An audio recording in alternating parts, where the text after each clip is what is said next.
Hello, hello, hello. What's going on, everyone? It's KIM in the SAV. Kim out of Savannah, Georgia. Well, that doesn't matter right now. Usually I was in the mode to do something else. Anyway, this is a very serious broadcast, guys. I titled this on Facebook, Domestic Violence. He took all her money except, and I'm not going to be on here very long. Hello, Janine. What is going on? If you're watching on YouTube, as I said, this originally began as a Facebook Live. Hey, guys, can we hold it down just a smidgen? I'm sorry, I'm shooting a video. Okay, but they ain't studying me. They barely know I'm here. My son has a little friend over, and so, yeah, he's playing. Hello, Atala. What's going on? Stuart Allen. And so, yeah, I don't know what the title will be on YouTube. I'll think of that later. But basically, I just want to jump on. I saw something. As usual, this video is inspired by something that happened, a conversation, an interaction. I am in the raw today. I'm doing good to have clothes on, though, because it's a summer day and I'm being super duper lazy. Hey, Damon Fisher.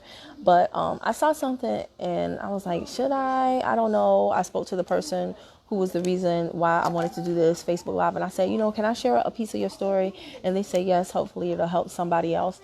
So that's what I'm going to do right now. So basically, guys, let me tell you, in case you do not know, some of you may have heard on a previous video of mine, but when I was in the 5th grade, my mom picked us up from school, myself and my siblings, and in our van, we had like one of those big vans, and in our van, all of our stuff was in there. There was like a bunch of stuff, and we were like, what's going on? And that day we did not go to what we knew as home. That day we went to a battered women's shelter. And so we stayed there. I can't remember how long it was, but we stayed there for a while. It's not like this is a pity story or anything, because quite frankly, it was kind of like just like a big house with a bunch of other women with a bunch of other kids. And I was like, oh, this is kind of like camp. Not to minimize that situation or anything like that, but, kids have a funny way of thinking about things, right? And so it wasn't the most horrible experience. It wasn't the best experience either. It was a confusing time, but I knew this. My mom was happier and we were happier, and we were actually around other kids that we no longer had to hide, the fact that what was going on in our house was going on in our house. We were around kids and adults. Hello, Veronica Graham. We were around kids and other adults that understood what we had been through. So that was like a load off. That was a relief. Why am I telling you this? I'm telling you this because I witnessed some things that I wish I hadn't witnessed. But to be honest with you, it made me into the person who I am. So right now, like, I don't care whether it's emotional abuse, whether it's verbal abuse, any type of abuse. I'm not here for it. But I speak to women every single day, and that's because of the environment that I was in. Now, the weird thing is, two people can be in the same exact household and they can interpret things two different ways. So I know some people, hey, what's going on, Kenneth Estes? Oh my gosh, man, miss you. But there can be people, hey, Melisha, there can be like two people can witness the same thing and experience it or interpret it in two different ways, right? So whereas I saw certain stuff go on and I was like, oh, hell no. If somebody ever does anything like that to me, I'm not here for it. Other people who have also witnessed domestic violence, that's all they know. And so they will almost like, hey, Auntie Bernadette, they will almost like put up with it because that's how they interpret love. Do you know what I'm saying? So like for me, it's like, oh no. But for somebody else, it might be like, this is how I know he loves me. So it's a very weird thing. So if you've never been a part of it, you should not judge someone else. Okay. So like, cause people are like, well, why do women stay in that situation? Why don't they leave? Like, have you ever been a woman in that situation? Because like I said, for my mom, look where she left to. And I remember when we were in the battered women's shelter, it was like I said, it wasn't the worst situation, but like there were certain things I remember. We had like community events and therapy and things like that. One of the things I didn't like was that there was a house menu. So you couldn't like pick what you want. You can't be like, I don't want spaghetti tonight. If everybody eating spaghetti, if one person, if that's what's on the menu, that's what's on the menu. And then you had like house chores. You had a curfew. So even the adults had a curfew, and you could never, ever, ever tell anybody where you lived. You couldn't tell anybody where you lived. So one of the worst parts about it was not being in the house, but it was that secrecy around the house. And so like I remember in school one time, a kid was like, why you don't never have a slumber party? What, you think you too good? And I was like, oh my God. If only they knew I can't have a slumber party at my house like they're having slumber parties at their house because I stay in a shelter. You know what I'm saying? So why am I telling you this? I'm telling you this. Hey, Flamanica Pots, what's going on? Maria Angelicadores Carrillo. All right, so I'm telling you this because if you're in this situation, and I've spoken to so many women, guys, just a little bit lower. I have spoken to so many women who call me after they have left the guy, right? And they're like, Kim, I need to make money like yesterday. This is my situation. I'm on my own. I got 2, 3, 4, 5 kids. Oh my God, I only have one, y'all. And I can tell you how hard it was with one, how hard it is with one. So I can't imagine having multiple kids. However, there is a book called Dig Your Well Before You're Thirsty. Okay, now it's a networking book, mind you, but the concept still holds true. Guys, this is not something you can do all willy-nilly. It is something that you do not need to ignore if you're in that type of situation. You really have to plan for it. Y'all, just give me a few minutes, okay?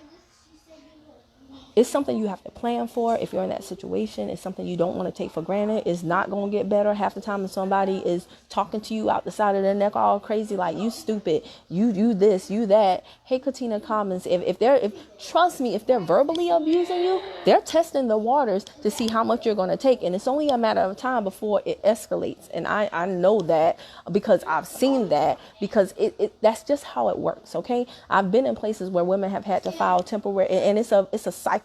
And it's a conditioning. You know how they talk about, like, we're hearing a lot about, right, abuse of other forms, and we're hearing the term grooming, right? How a lot of people get groomed. Well, domestic violence victims are groomed, right? So some person might say something crazy or hit them and then say, I love you though. Why you make me do these things? Why? And they'll turn the situation and make it their fault so that, you might think, oh, that's crazy though.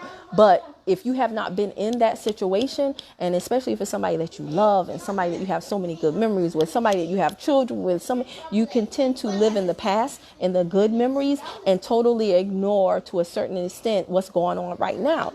And they will condition you so that this now becomes your norm. The abuse now becomes your norm. So I've been in situations where you're filing a temporary protective order, and do you know how many people would get all the way to like almost turn in the paperwork and withdraw their order and be like, I can't do this to him, or I can't do this to her. It goes both ways. Melisha said that's all they knew. I grew up in it, and my mom thought it was love. They are blinded, and it's more to it than just why they want to leave. At least your mom left. Oh, wow. She said mine didn't.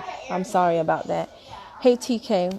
Wow. I'm sorry about that. And you know what? Many women don't leave.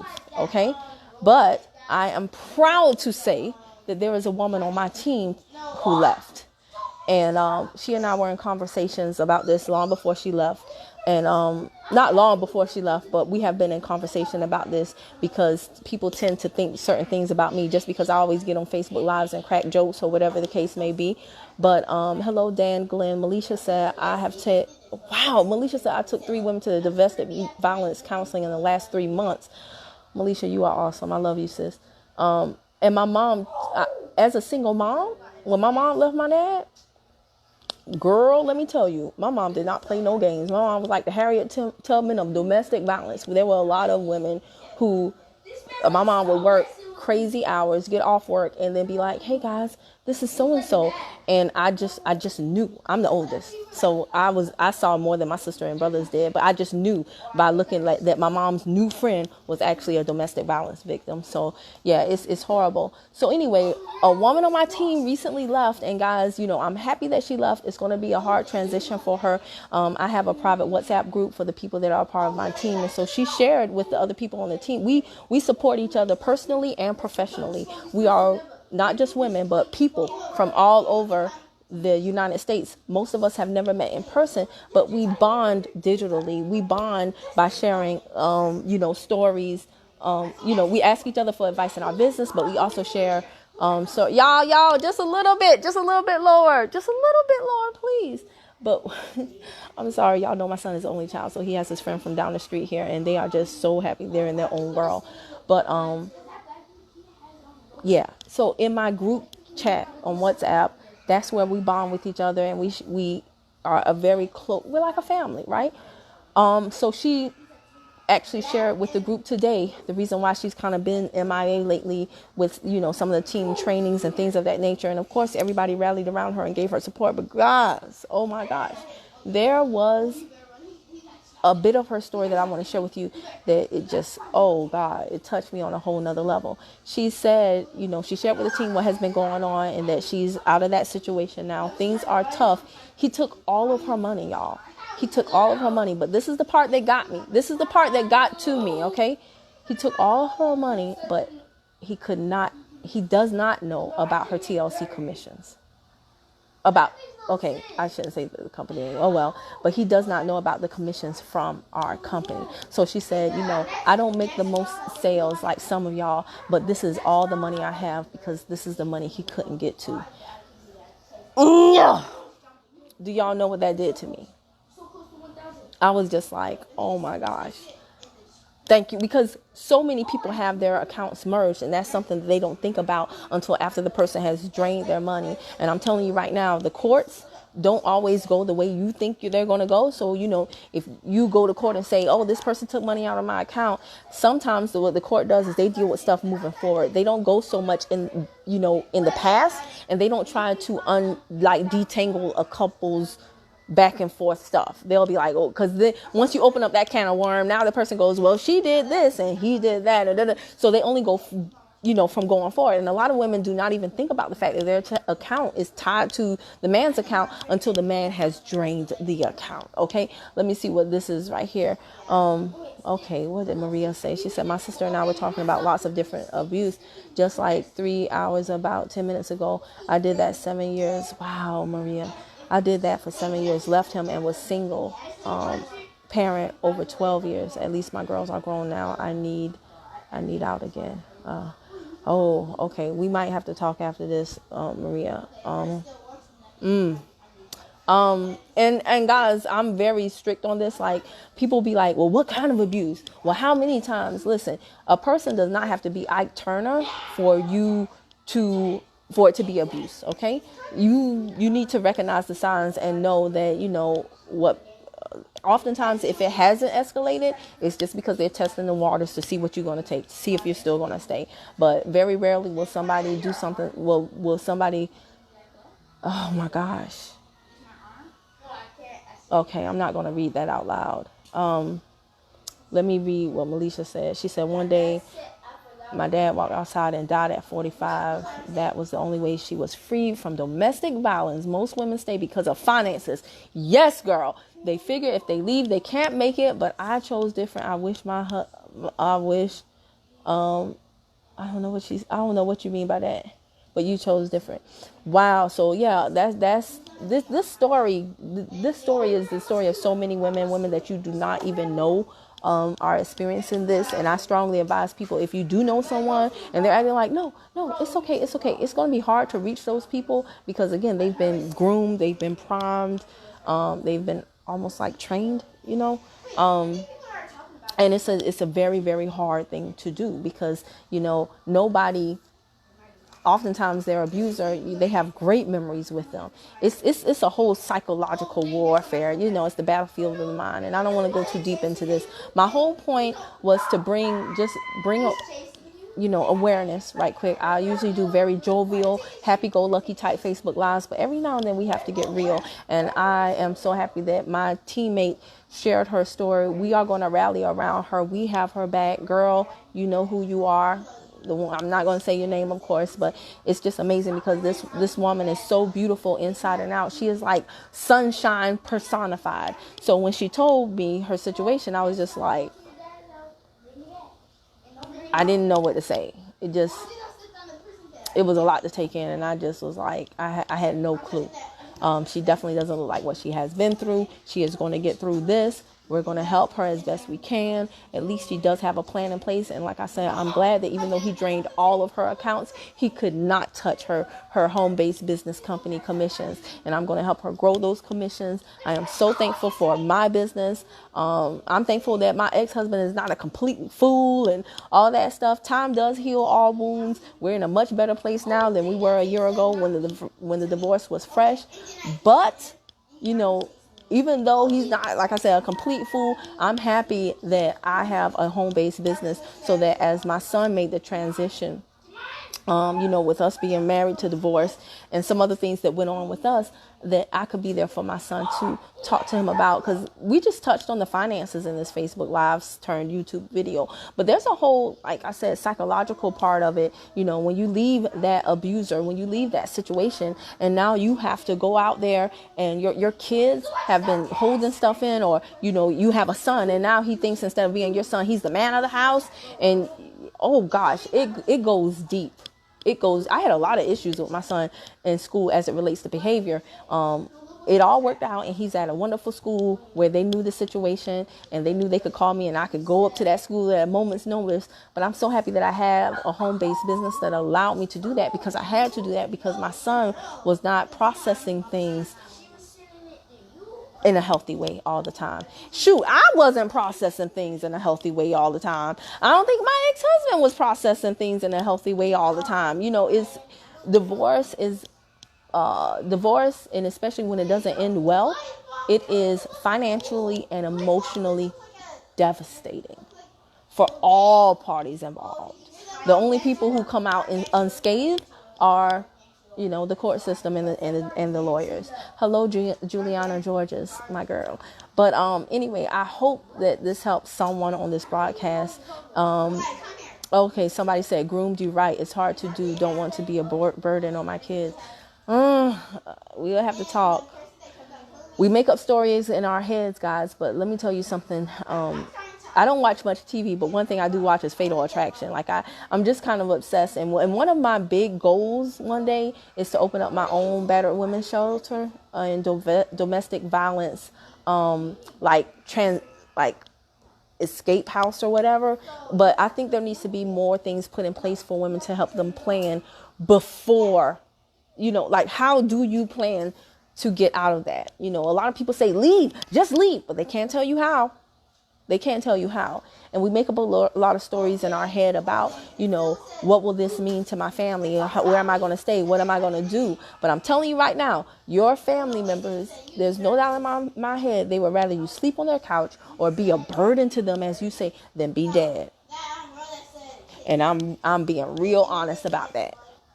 I don't watch a lot of TV, but one of the things I watch, and Candy B hates this when I say this, but y'all, I be watching Fatal Attraction like back to back to back, like back to back. I don't know why, but between like healthy podcasts and psychological sales stuff, my next thing is Fatal Attraction on YouTube. And it's amazing to me how many people have these beautiful love stories. Like they've been married. It doesn't matter whether you've just met somebody 2 months or you've known some of these people have been married 20 years and they kill their spouses. I'm talking about both ways here, y'all. Women killing men, men killing women, okay? And it is just like, you cannot take for granted. Even my business partner, when she spoke to me and she said, I'm going to tell him tonight that I'm leaving. I said, whoa, ma'am. What is the plan? And we had a conversation with that because she was like, oh, I didn't think about this. I said, no. You're not just going to, based on what you told me about him, you're not just going to roll up in the place and tell him you leaving tonight. No, I'm not comfortable with that at all. And I don't take anything for granted because I personally, I know a couple that that was on Snap. I know a couple that had their story on Snap. A young man that I went to high school with is dead.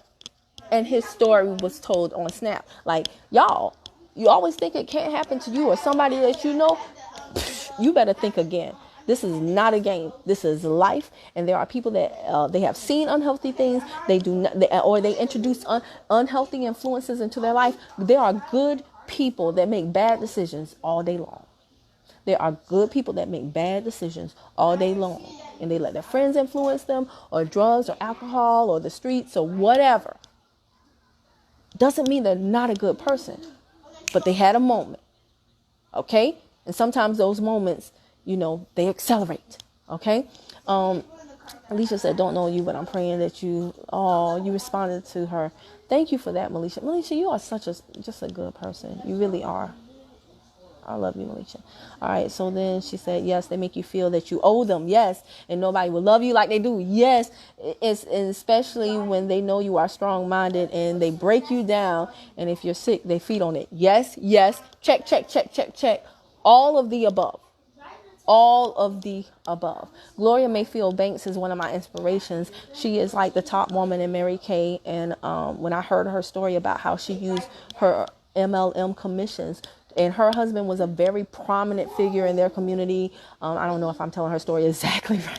I forget what he did, so I'm not going to tell it. But her husband, from what she said, like nobody would even believe that. And I have a client who talked about how her husband was a prominent figure in Atlanta, and he would jack her up against the wall and do horrible things to her. And she said, "Girl, if people knew what he was like behind closed doors, they wouldn't believe it.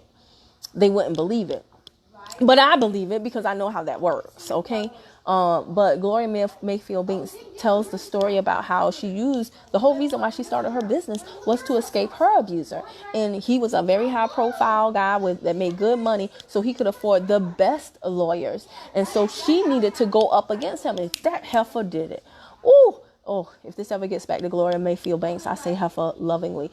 But she's an amazing woman. I have listened to her story more than a few times. She is one of my inspirations. I told my business partner about her. She was like, yes. But guys, this is very real. I'm mostly addressing, hey, Auntie Dee Dee, what's going on? Glenda, Core Crew, what's going on, girlie? Oh, gosh. I'm seeing so many comments. And, some of them I don't want to address publicly. But, yeah, I just strongly advise, if you know somebody who's in that situation, share this Facebook Live with them. You can share it with them privately in their messenger, or share the YouTube link with them.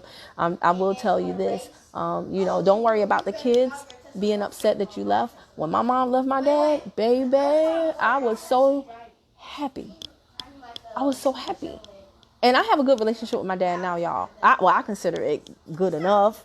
Hey, Nikita LaShawn Williams, like, I'm not mad at my dad. My dad has his own story. He has his own trauma and drama and things that he's had to go through in his life. And one thing I've come to realize is that everybody is doing the best that they can with what they have. Okay? Everybody is doing the best they can with what they have. My dad had a great father, but he died when he was very young. So he didn't have the model of a father that his older brothers did. My dad was only like, 3 or 4 when I never met my granddaddy on my dad's side. And I heard he was a wonderful man, but if he wasn't in my dad's life, my dad didn't have a blueprint. So, not going to go too deep into that, but, I have forgiven my father. My mom says she has forgiven my father. I hope she really has, because she seems to have, but I hope she really has healed from that process, because when you don't, it'll internalize and manifest into sickness. My mom has never said an ill word about my father, and she's never acted like she's mad at him. I just hope that she really has healed, because I want her to love again, and I don't think she can do that if she's not completely healed from that situation. I raised 3 strong girls, and they are my reason. I need to my home-based business. I know material things don't matter. Yeah, I don't build my business to buy a mansion and a Maserati and make millions. I will make millions, but right now, the reason for my business and the reason why I go out there and share the good news with people and ask them if they want to lock arms with me is because I love getting up when I want to. I love the fact that right now my son, who's over there with his neighborhood friend, is, every single day I'm able to spend time with him. I'm able to talk to him, have breakfast, lunch, dinner, whatever with him. We can do what we want. I love that, I don't have to ask for permission or really literally dig money out of the couch to get the things that he needs. And he's a growing boy, so he needs a lot. I just want to be there for my son and have the financial freedom for us to get things done. And we are in the process right now of rebuilding our lives. It's going to take some time, but I'm going to do it on my own terms. I'm going to do it right. I'm going to do it with keeping the debt as minimal as possible. And I have a vehicle. I have a plan. So, okay, y'all are talking back to each other. Thank you, Melisha and Maria, for y'all joining the broadcast and sharing, what all you have shared. It's been a lot. This is a heavy topic. It's not a fun topic. I don't do it with views. I just do it because I want people to know that, everybody has a story, but your story is not your own. It's to lift somebody else up. So that's all I have to say, y'all. This went super long, but I appreciate you for listening. And like I said, please share it with someone else. I'm not saying that what I do is the game plan for everybody, but if you want to know about what I do and whether or not it could be a fit for you, let me know. Because when I saw that in my private WhatsApp group for my team, and she said he took all my money, but he couldn't get my company commissions. He doesn't know about that account. It just made me so happy. It made me so happy. So happy. So, excuse me, something got in my throat. Thank y'all so much for watching. If this is your first time watching on YouTube, hit that red subscribe button and the bell to the right so that every time I upload a new video, you'll be the first to know. Guys, cherish your life and realize that you are worth it. You are worth making your health a priority. You are worth having a loving, healthy relationship, and you are worth, doing whatever it takes for you to live a fulfilled life. Please know that. Please know that. Oh, Ava Map, you jumped on right after the goodbye. But I'm ending the broadcast. Definitely watch it based on what you've seen from me before. I think you'll like this or know someone who will. So thank you for joining nonetheless. I'll see y'all later.